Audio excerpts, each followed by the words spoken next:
Gün var əsrə bərabər hansı ədəbi növdədir? Epik Janrı roman. nə əsasdır? Ki, Təhkiyə. Problem. milli şüurun itirilməsi.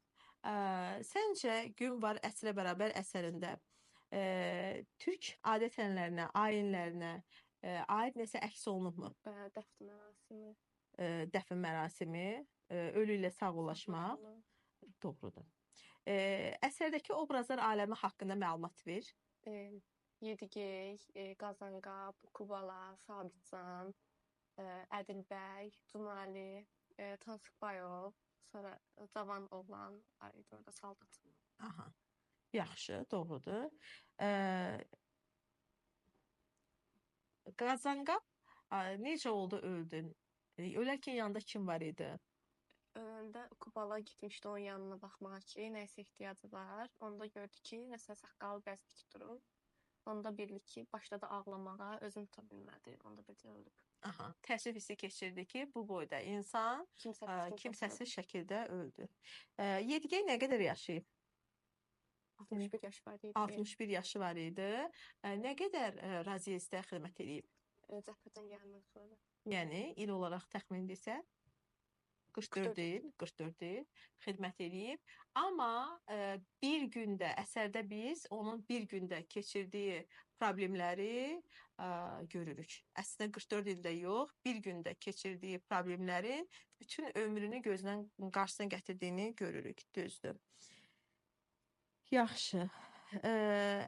Əsərin ən sonunda deməli Gün var əsrə bərabər əsərinin ən sonunda biz manqurtdan bir hissə görürük. Düzdürmü? Hansı hissədir o? Adını xatırla. Atanın adı Donanbaydır. Aha. Səncə orada Nayman ananın başına yaylığın açılıb quşa çevrilməsi prosesini müəllif necə qiymətləndirir? Yəni bu nəyi simvolizə edir? Bütün maneələrə, çətinliklərə baxmayaraq, həyata gələcəyin nikbin baxışı. Aferin sənə. Bəli, gələcəyə inam, nikbin hisslər ön plandadır. Doğrudur. Müəllifə görə öz kökündən uzaqlaşmış, öz kökünü itirmiş insan nəyə bənzədir? Manqurta. Daha dəqiqləşdirsək, yəni manqurt adlanır. Yetim uşağa, aferin, yetim uşağa bənzədir. Düzdür. Səncə gün var əsrə bərabər əsərində qədim dövr Azərbaycan ədəbiyyatına aid hansı əsərdən müəyyən bir epizod görürsən? Yəni orada qoyulan problemi burada işıqlandırılmasını görürsən. Qədim dövr Azərbaycan ədəbiyyatında qədim dövr Azərbaycan ədəbiyyatında hansı əsərdəki problemin burada da qarşılaşdırılmasını görürsən. Deməli, qədim dövr Azərbaycan ədəbiyyatında, Avestada sən xeyli şəri mübarizəsini görürsən. Həmçinin sən Gün var əsrə bərabər əsərində də xeyli şəri mübarizəsini görürsən. Düzdür. Bəs kim gətirir xəbəri Yedigeyə? Kubalı gətirir. Öncə Yedigey deyir ki, bu məlumatı get kimə çatdır? Birinci deyir Osmanlı get oyat. Xəbər verir ki, Qazanqap oyanıb. Sonra deyir ki, yox, birinci Şahmərdan yanına get, mənim yerimə adam göndərsin. Bir gündür də deyir bunu bir təhər keçişdirsin. Axırda sonra mən baxaram. Bəli, düzdür. Dəvəsinin adı nə idi? Qaranər. Qaranər idi. Sonra burada bir rəvayətvari bir hissə xatırlanır ki, deyilənə görə burada Nayman ananın manqurt oğlunu axtarır. Bəli. Düzdür. Qazanqap vəfat eləyəndə vəsiyyət eləmişdi ki, məni harda dəfn edin? Anabeyt qəbirstanlığında, düzdür. Sonuna qədər Yedigey onun vəsiyyətinə əməl etdimi? Vəsiyyətinə əməl etdi sadəcə olaraq. Vəziyyət ona imkan vermədi ki, o onu Anabeyt qəbirstanlığında bastırsın. Oğlunun adı nə idi? Sabitcan. Sabitcan necə bir obrazdır? Necə qiymətləndirə bilərsən? Dar düşüncəli. Atası öz milli şüurunu itirmiş də. Milli şüurunu itirmiş. Valideynə qarşı laqeyd, internatda böyüyən bir insan idi. Hətta orada belə bir ifadə var ki, nə fərqi var ki, ölünü harda quyulayırsan quyula, amma eyni şeydir. Hətta bir ara istəyir ki, gətirsin harda dəfn eləsin? razıyız da. Burada başqa bir türk adət ənənəsinə görürük ki, yediyi ona qarışır ki, bəs biz Qazanqapının ölüsünü təzədən raziyəyə apara Qaytara bilmərik. bilmək, ölünü geri qaytarmaq olmaz. Aha, bu da başqa bir türk ailəni göstərir. Düzdür. Sabitcanla kürəkənin münasibəti necə idi? Yaxşı deyirdi ki, biz itkimi qaytarsız dala. O deyir ki, burada bir it varsa o da sənsən. Mən Doğrudur. iş adamıyam. Düzdür, düzdür. Birinci dəfə Yediqey və yanındakılar gələndə ilk rastlaşdıqları maneə nə olur? Tikanlı məftillərlə çəpər çəkmişdilər. Bəli, bəli. Sonra kim soruşur ki, buradan başqa bir yol varmı getməyə? Cahide Bədilbəy. Aha. Bu prosesi indi xatırlaya biləcəyin qədər hansı əsərdən xatırlayırsan? Kim başqa yol soruşur? Kim kimdən yol soruşur? Mehdər, yox. Koroğlu da. Koroğlu. Aha. Kimdən soruşur? Durna telindən Kosa Səvərdən soruşur. Keçəl Həmzənin qıratı qaçırması qolunda da Həmzədən soruşur. Ən sonda deyir 5 yol gedir həmin prosesdə. Hələ ki bura qədər. Deyir ki 5 kilometrlikdə bir yol var. Gedək biz ora baxaq. Digər bir yola, ikinci bir yola keçirlər, amma bu dəfə də başqa bir maneə ilə rast gəlirlər. Bu dəfə qarşıdakı maneə nədir? Saldat durmuşdu. Şlaqbaumda. Şlaqbaum. Və burada da bir əskər durmuşdu. Və kim gedir deyir ki, zəngilə Keşik rəisi. Bəli. Ədilbəy deyir. Ədilbəy. Bu da hətta Yediqeyin çox xoşuna gəlir ki, oxumuş adamdır, görsə necə bilir bu prosesi.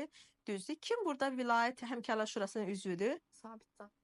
Sabitcan. Bəs ona kim lağ eləyərək deyir ki, mən də dövlət adamıyam? Kürəkəni.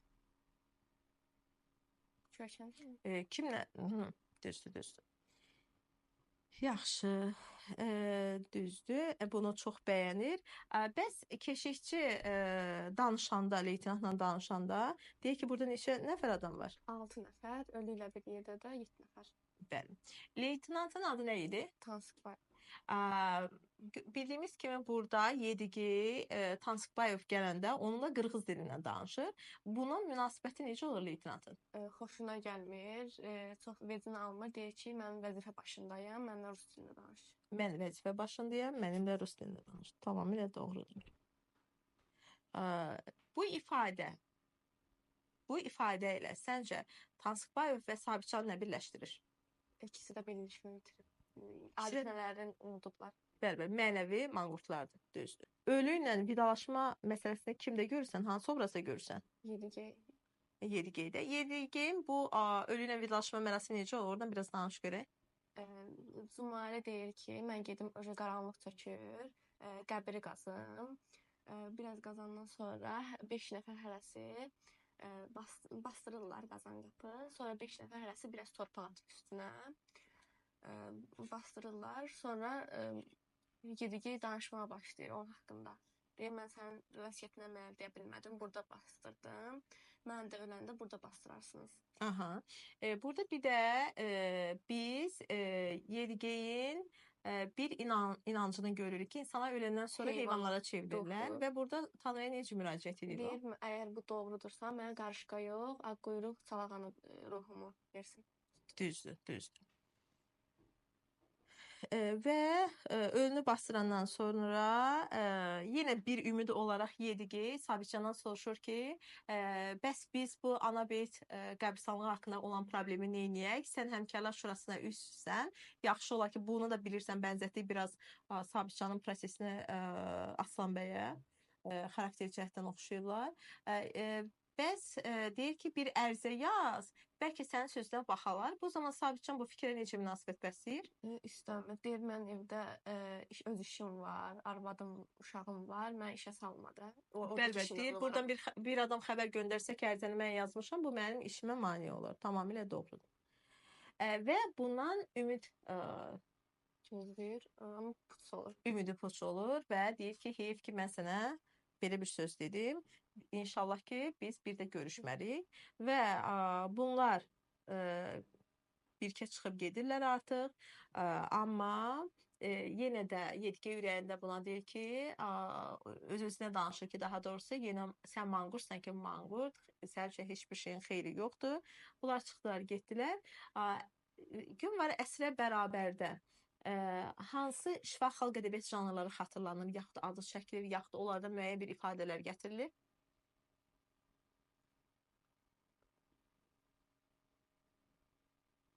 Yenə.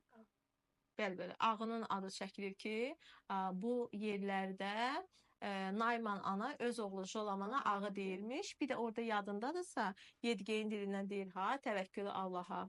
İtin ağası varsa, qurdun da Allahı var deyir. Doğrudur. Bu da nədir? Bir atalar sözü işlənir.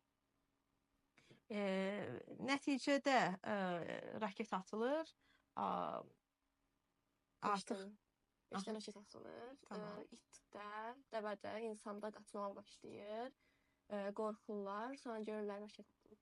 Düzdür. Və ondan sonra biz əsərin sonunda müəyyən manqurtdan bir epizod xatırlayırıq ki, Ağquş gəlir, deyir ki, adını xatırla, tanıdın.